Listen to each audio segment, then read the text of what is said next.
ఎందుకు లేట్ అయింది మీరు మాట్లాడితే మొన్న ఈ మధ్యన ప్రతిపక్షం లేని గత కాలపు ముఖ్యమంత్రి వారి పార్టీ వాళ్ళు మాట్లాడుతూ ఉంటారు.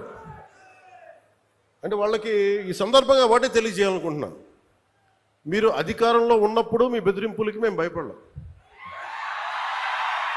మీరు అధికారంలో ఉన్నప్పుడు మీరు చేసే దౌర్జన్యాలకి మేము భయపడలేం.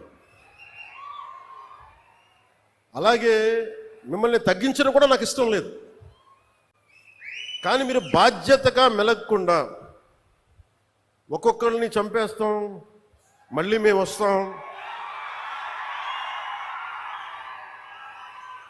అని మీరు పిఠాపురం లాంటి చోట కూడా మీరు చిన్నపిల్లల మధ్యలో కాస్ట్ ఫీలింగ్స్ పట్టుకొస్తే మిమ్మల్ని మీ అధోగతికి నేను ఏం మాట్లాడను, మీ దిగజారుడుతనానికి నేను ఏం మాట్లాడను. ప్రకృతిని ప్రేమించేవాడు, తల్లిదండ్రులను గౌరవించేవాడు చేసే పనులా ఇవి? పిల్లలకి కులాలను పట్టుకొస్తామా, ఆపాదిస్తామా? వేరే దారులు లేవా మీకు పాలిటిక్స్ గురించి మాట్లాడడానికి? సిగ్గుందా ఒక్కొక్కరికి అలా చేసే వాళ్ళకి?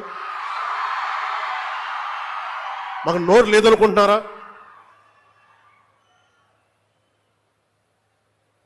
కూర్చొని మీరు కాంట్రాక్ట్లు వేస్తే కాంట్రాక్ట్లు వేసిన వాళ్ళందరినీ మేము బెదిరించేస్తాం, జైల్లో పెడతామంటే ఏమనుకుంటున్నారా మీరంతా?